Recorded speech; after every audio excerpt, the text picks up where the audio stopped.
હાલો હાલો હવારમાં જય માતાજી બધાને વીડિયાની શરૂઆત થઈ ગઈ છે. અરે વીડિયાની શરૂઆત તૈયાર થવાથી કરી પછી જો લઈ લીધું પાકીટ ને લઈ લીધી થેલી. અરે બહાર જવાનું હતું પછી છે ને આપણે થઈ ગયા હાલતા. અરે હેમાંશુભાઈને દવાખાને લઈ જવાના હતા કેમ કે એને છે ને તાવ ને ઉલટી હતી. પછી આવી ગયા દવાખાને.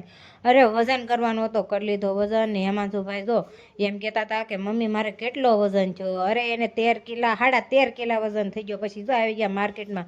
એટલે માર્કેટમાંથી શાકભાજી લેવાનું હતું. હેમાંશુ કહેતો હતો કે મમ્મી હવે શાકભાજી લેવા ગયું હોય ને તો હવે ઘર ભેગા થાય. પછી જો બધાએ અરે બધું હજી થોડું ઘણું લેવાનું હતું ને થોડું ઘણું બાકી હતું. પછી આવી ગયા ટમેટાની લારી. અરે મારે ટમેટા લેવાના બાકી હતા. પછી જો આવી ગયા ઘેરે.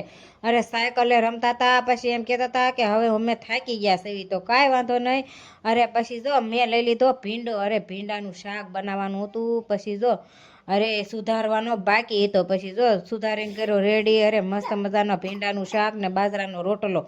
પછી જો આવી જાવ જમવા. પછી છે ને સાંજે ક્વોલિટી લાવ્યા હતા તો પછી જો ક્વોલિટી લઈ લીધી.